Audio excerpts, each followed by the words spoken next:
Hi, everyone. Welcome to Numbers. It's the last episode for this book. Wow. We've learned a lot, and I'm excited to conclude this journey in the wilderness and enter into the promised land. Please, finally. Right. So joining me here is the wonderful Kuya Mon. Wonderful, Kuya Mon. Hello. And of course, Tisha. Yay. Yay. Tisha will actually be taking us through this last part because she wrote this part of the talk. Yep. So Okay. I'm excited. Let's dive in. Okay. So after all the drama that we just went through with Balak and Balaam and the Israelites falling again, we now go through the final stretch, the last few chapters. It's actually a couple of chapters. And here we will see a bunch of laws, more laws, but they're also interspersed with stories in between. Yeah. So we'll go through some of them, not all of them, Yeah. because there's a lot. Yeah. But okay, so now we find this new generation of the Israelites. They're ready to enter the promised land. But before that, so far, the laws that we've been seeing all over Numbers are laws about how to live in the wilderness. They're instructions given by God about how to live in the wilderness. Right. But now we're going to shift gears because we're going to enter the promised land. So now God is going to give them laws and instructions about how to live in that land. So some things are going to change. Some things have to change. And we will see that in a bit. But before that, we see God telling Moses and Eleazar, the priest, to do another census. A second census in the book of Numbers. So why is there another census towards the end? So if we read through it, we'll find that the census made a total count of 601,730, which is a lot, and it's not too different From the first time. from the first one. It's lesser, right? Just a few hundred lesser. Just a few, but it's kind of almost the same. Got it. And this shows that, imagine despite all the rebellions Yeah. and The thousands of people dying. All the thousands people of- who wanted to go home. lots of plague happening. Even then, even after everything that took place in the wilderness, God was still faithful, and They were able to be fruitful and multiply. that's right. And now they're ready to fill the land. Yeah. But it's not exactly the same. The second census is not exactly the same as the first one, because here we also see short narrative accounts between the census numbering, and it reminds us of what happened to each family. So parang when a narrator will mention a tribe involved in an earlier rebellion against Yahweh, he gives like a brief summary of what happened there. Right. Parang ano lang yun. Like, ito yung batch nila Nico. Yeah. Ito yung ginawa nila. Yeah. Yes. I was actually thinking of Star Wars because Star Wars. yeah, I've been watching Clone Wars, and the start of each episode there's a recap of the So I mean it's kind of like we're at the end of the book. It's giving us an epilogue Yes. of stuff. Yeah. This is what happened with everything. Yeah, remember what the Reubenites did? Yeah. Something like that. Yeah. And now we're gonna get more into one story inside that census. And it's about the daughters of Zelophehad. And what's so important about them? Let's read it. Numbers 27. I can read it for you if you want. Sure. Then drew near the daughters of Zelophehad, the son of Hefer. Zelophehad. My bad. Zelophehad. Yep. I was just thinking because he's a dad, so it's Zelophehad. Right. So the daughters of Zelophehad, the son of Hefer, son of Gilead, son of Machir, son of Manasseh, from the clans of Manasseh, the son of Joseph. Okay, so he's from the son of Joseph. The names of his daughters were Mahlah, Noah, Hoglah, Milcah, and Tirzah. And they stood before Moses and before Eleazar, the priest, and before the chiefs and all the congregation at the entrance of the tent of meeting, saying, our father, well, he died in the wilderness. Yeah. Right? Because everyone from the previous generation had passed. Yeah. Yes. He was not among the company of those who gathered themselves together against the Lord in the company of Korah, but died for his own sin. And he had no sons. Why should the name of our father be taken away from his clan because he had no son? Give to us a possession among our father's brothers. Right. Okay. So let's stop right there. So, Zelophehad, there's this guy from the previous generation who had no sons. He's a girl dad. He's a girl dad. Yeah. And because of this, nobody in his family can inherit his land and carry on his family line. Right, because that's what was stated in the laws. Before. That the sons. The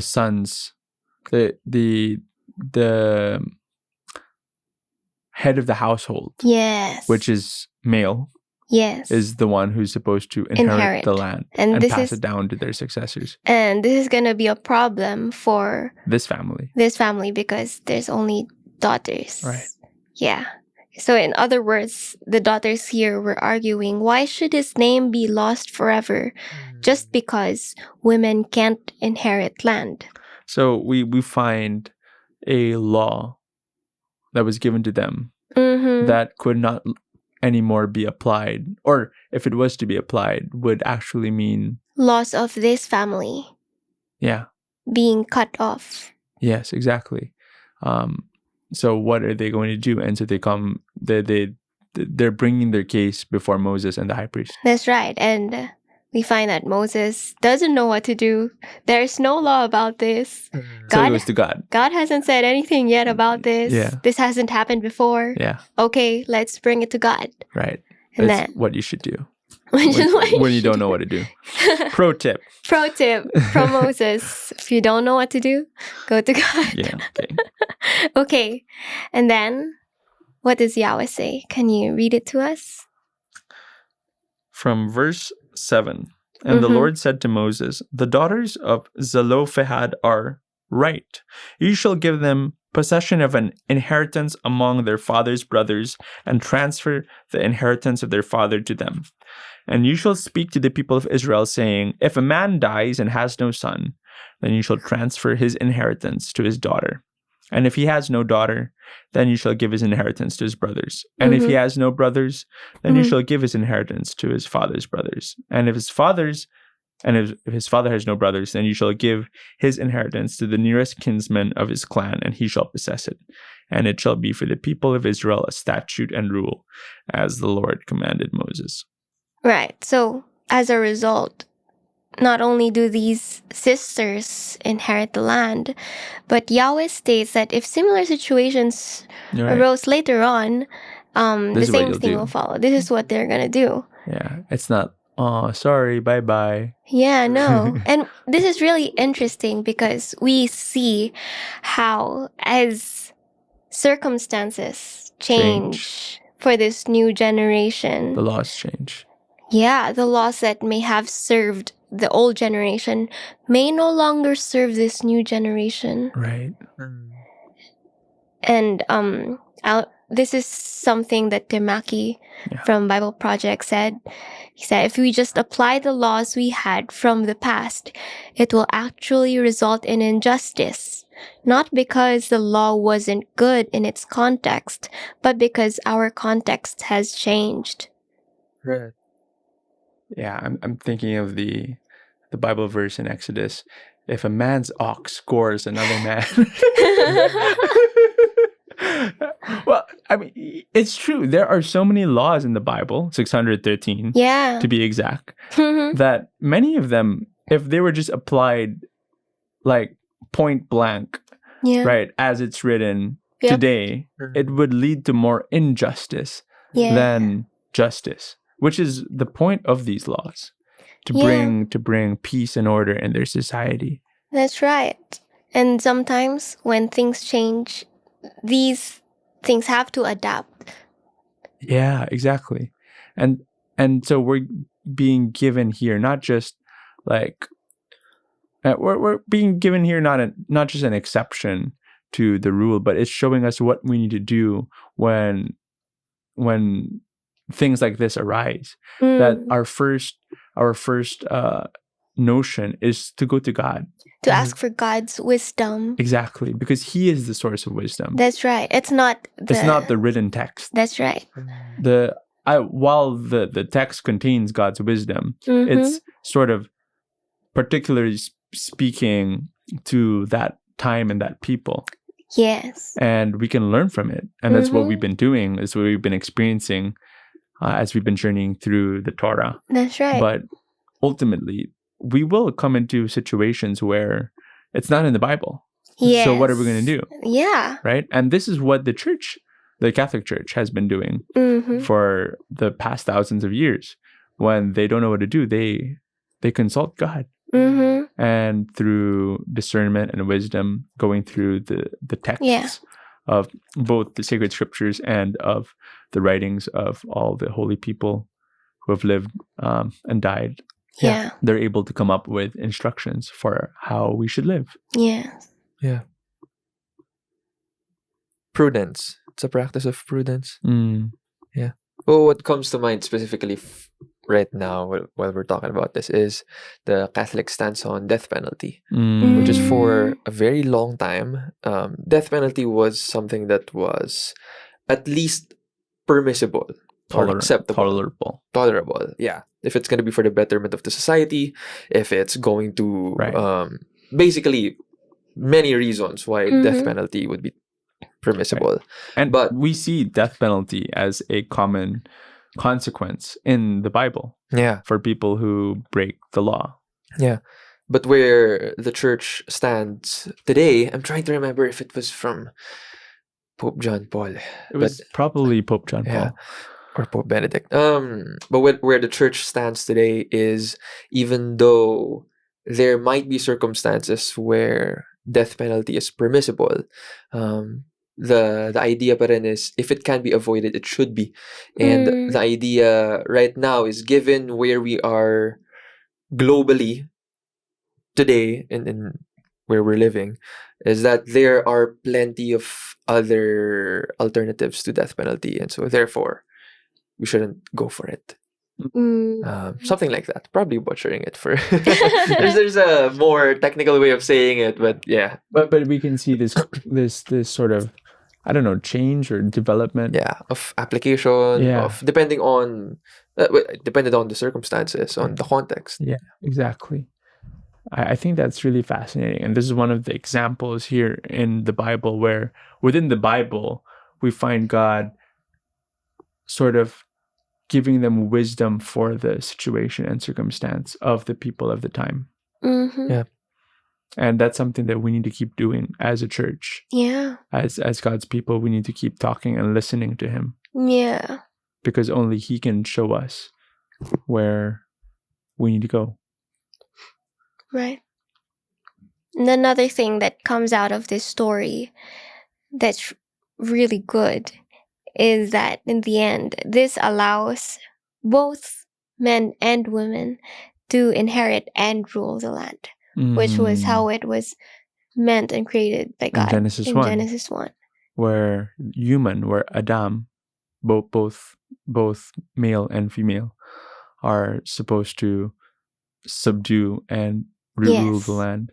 Yes, and that's what partner with God. The daughters of Zelophehad brought back into the story. We're saying it so nonchalantly, but this is actually like one of the coolest parts in Numbers. Yeah. Right? Because we're seeing women becoming or stepping into the fuller role that God has called them to be in the beginning. Yes, that they're supposed to partner. Yeah.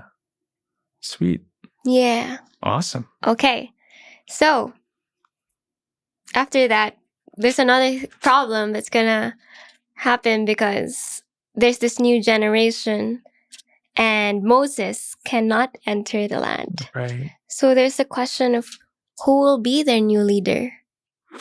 And so, what does Moses do? He goes to God again. Nice. We're seeing a theme here. Yeah. Going to God.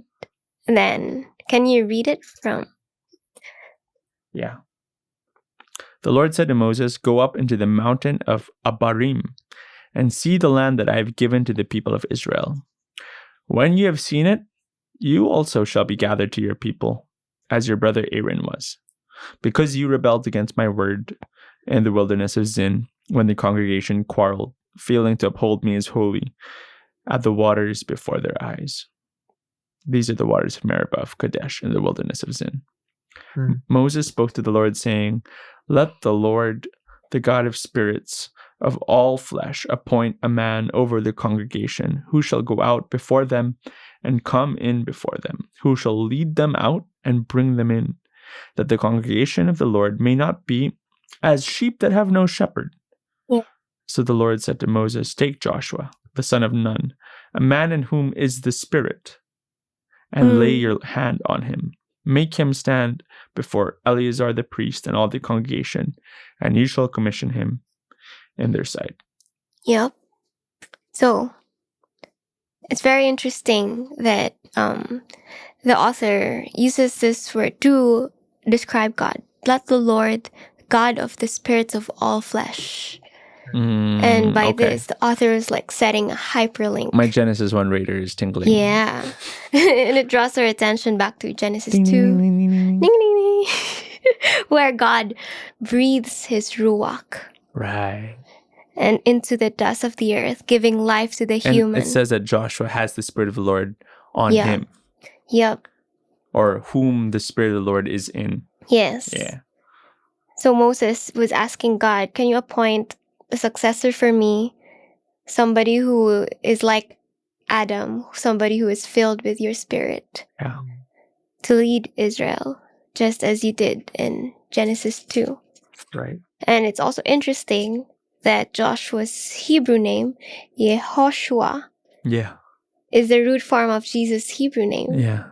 Yeshua. Yes. So this is depicting Joshua not only as this new Adam figure in the story and a new Moses, but also as the foreshadowing figure of the Messiah. He adds to the portrait, to the person that we were talking about in the last episode. Yeah. Like the one who is going to crush the head of the serpent. That's right. It's pointing to that leader. Whoever that person will Israel be, truly needs. will be like Joshua and greater. Yes. Yeah. Nice. Yep. So, after this, we follow a series of laws. Again, interspersed with narratives. And this is intentionally organized because often when a law is given, the next story has something to do with that law. Those laws, yeah. Yeah. And we see this, for example, in Numbers 30, where God gives a law about vows. Yep. Can you read us Numbers 30? 30? 30. And even if it's until verse 2. Moses spoke to the heads of the tribes of the people of Israel, saying, "This is what the Lord has commanded. If a man vows a vow to the Lord or swears an oath to bind himself by a pledge, he shall not break his word. He shall do according to all that proceeds out of his mouth." He must do everything that he said he would do. Yeah. And the story that comes after that has to do with the importance of vows. Numbers 32 zooms into the tribes of Reuben and Gad. And then, so this is a story after a law. And let's read it. Now the people of Reuben and the people of Gad had a very great number of livestock. Oh, this reminds me of Abraham and Lot, who had like a lot of livestock. Anyway, and then they had like a dispute about the land. Let's split up. Yeah. Anyway, so they saw the land of Jazer and the land of Gilead, And behold, the place was a place for livestock. Behold. Was there like a big sign? It's like with lights. A place Livestock. for livestock. So the people of Gad and the people of Reuben came and said to Moses and to Eleazar the priest and to the chiefs of the congregation. Oh, it's just like when the women approached them. Yes. Anyway. Ataroth, Dibon, Jazer, Nimrah, Heshbon, Elealeh, Sebam, Nebo, and Beon. The land that the Lord struck down before the congregation of Israel is a land for livestock, and your servants have livestock. And they said, if we have found favor in your sight, let this land be given to your servants for possession. Do not take us across the Jordan. That's interesting. Yep. So they don't want to. So the promised land is the land beyond the Jordan. Yes. But they're okay with this land right here. Yeah, they thought, oh, it's good for livestock. We have This a lot is of that. Place for yeah, I have that. Yeah. We're good here, Moses. Just leave us here. Yep. And we see just through reading that, we see the same language from Genesis 3 where they see this land I see. And they see that it looks good for their livestock. for their livestock. Even if it's outside the promised land, they decide this is good. We want to settle here instead of crossing over. Right. So what happens? Well, remember when this same thing happened in Numbers 13 where Right. the 12 spies saw the land, Yeah. refused to enter it. Yeah. They don't want to enter it. Can Really we just bad stay stuff. here? Really bad stuff happened. Yeah. After They didn't want to stay there. They wanted to go back to Egypt. yeah. So that's kind of different, but still, they don't want to enter. They don't want to cross. Yeah. The last time this happened, none of that generation lived. Yeah. Okay. So is that what happens to them? Dude, is the Reubenites and the Yeah. Gadites blown into smithereens? Well, that's the question. Will this be another failure? And sometimes the authors write stories in parallel with each other, mirroring the other, not only to highlight repeating stuff, Yeah. but also to see what breaks in the pattern. Yeah. And understandably, when they say we don't bring us across Jordan, Moses gets angry. Yeah. And he says, shall your brothers go to the war while you sit here? Because remember, this is only 2 tribes, 2.5 tribes Yeah. who want to stay here. And he says, shall the rest of your brothers go to war while you sit here? Why will you discourage the heart of the people of Israel from going over into the land that the Lord has given them? But the tribes, Reuben and Gad, and half of Manasseh, they remain stubborn. But they also make a vow. That's why it's important that the law from before was about doing what they said they would do. These tribes make a vow. They say, I will help the rest of the tribes conquer the land before settling down. I'll read, or you can read, Ben, the verses from verse 18? 16. Then they came near to him and said, we will build sheepfolds here for our livestock and cities for our little ones. But we will take up arms, ready to go before the people of Israel, until we have brought them to their place. And our little ones shall live in the fortified cities because of the inhabitants of the land. We will not return to our homes until each of the people of Israel has gained his inheritance, for we will not inherit with them on the other side of the Jordan and beyond, because our inheritance has come to us on this side of the Jordan, to the east.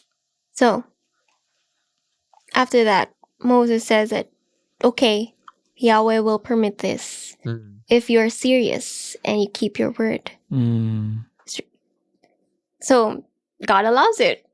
Yeah. God adjusts the dimensions of the promised land. Yeah. he like when you're making a poster on Canva and then you have to make it bigger. Just the canvas size. Anyway. Yeah. Yeah. That's kind of crazy. It's kind of like how God includes Zelophehad's daughters into the inheritance. Right. He expands on the That's right. promise. He expands the promise. Yeah. Because, okay, they keep their word. They keep their vow. They did And to what God, they said that they was would more do. important. That's right. God honors that. If people, it's making me think now, if people keep their vows, then that place is going to be like Eden. If a community of people are known for their word, yes. then that community, wherever that might be, would be like Eden. Yeah. Mm. Yeah, it's a very cool perspective. Yeah, so basically they were saying, okay, we're gonna help out, right? We promise Yeah. to help out, but we're happy here. Yeah. We like this place. Yes. Would you let us It's keep for it? livestock. Yeah, it's for livestock. We have a lot of livestock. Mentioned multiple times. We have sheep. Did the other tribes not have livestock?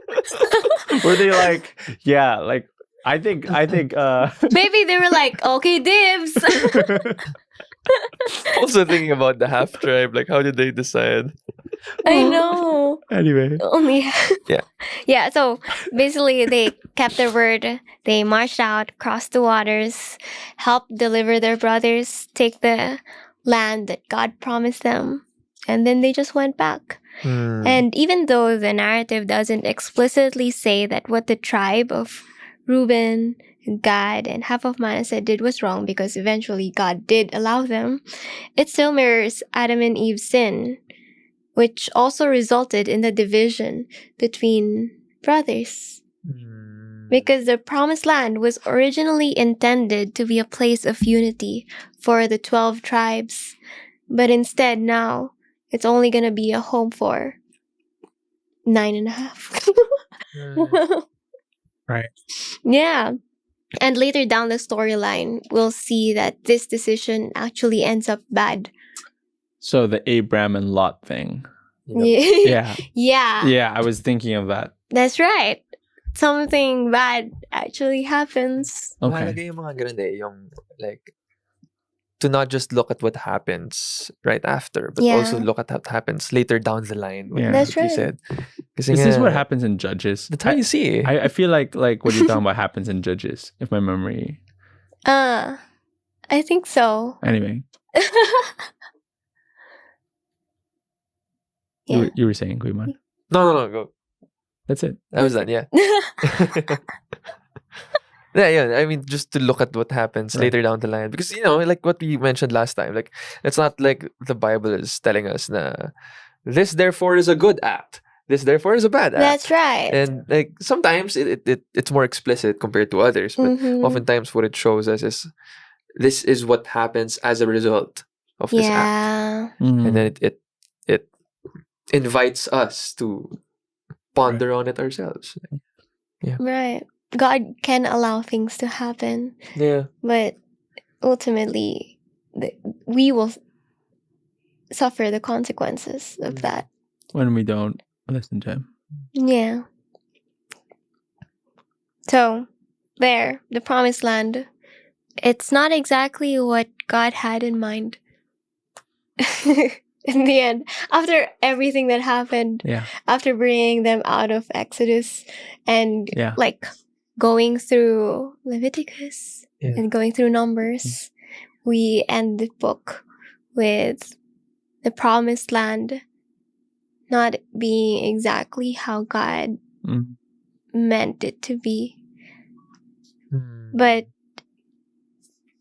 yeah, the book of Numbers, even though this new generation ultimately enters the land, it highlights how the ideal that God wants for his people keeps getting chipped away, or it keeps getting compromised.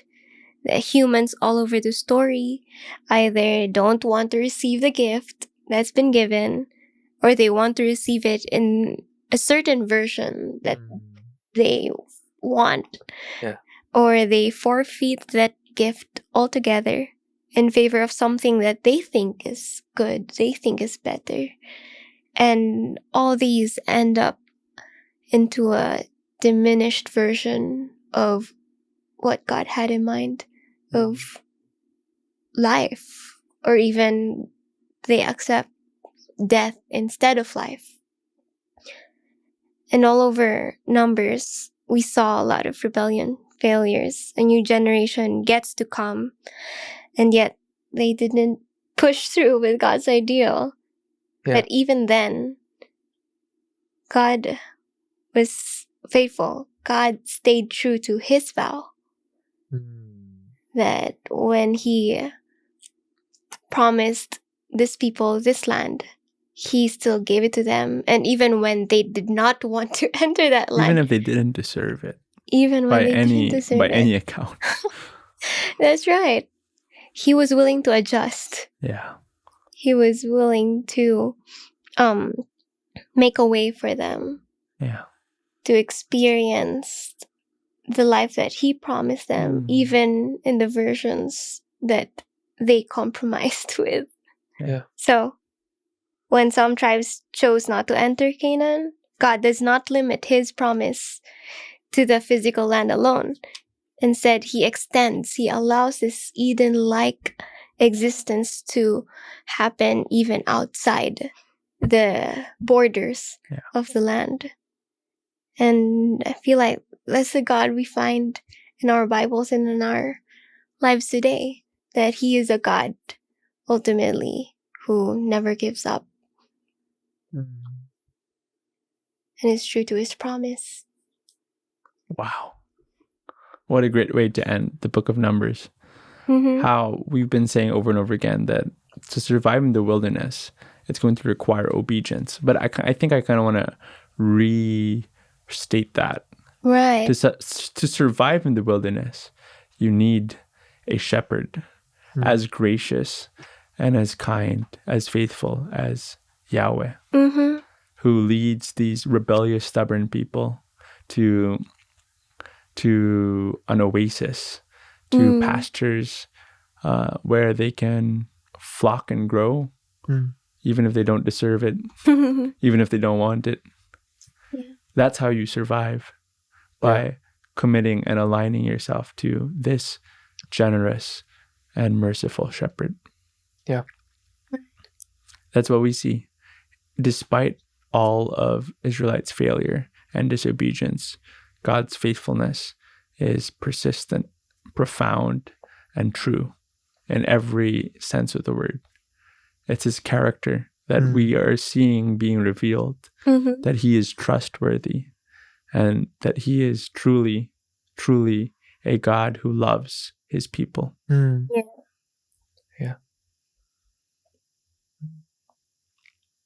Death could not hold you. Anyway. And I like the thing we Bring said in the to worship start team na, like how they functioned in the wilderness is going to be a bit different from how they are to function in the promised land.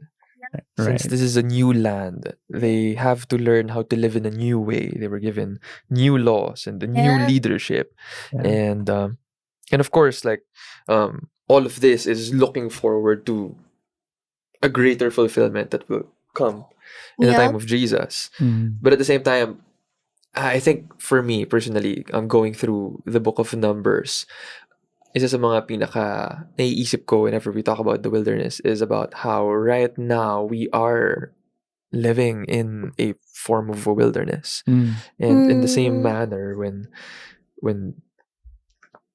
that time comes, you know, the new heavens and the new earth, as in the time of the ultimate fulfillment, the final time, we're also gonna need a new law and a new leader. And Right. and the new leader, of course, is not so new because he has already been here before. But how we function here now is not going to be the same as how we will function when that time comes, when we get to that promised land. So for me, that's kind of what stood out to me the most. Right. Yeah. And just to bring it back to Jesus, like even after this book, even after this generation, we will see many further generations who will keep on failing and compromising the life that God is, until they're out of the land. until they're out of But land. yeah, they keep compromising, chipping it away until they're Yeah. face to face with exile. Yeah. And even then, God finds a way to God bring them finds a home way.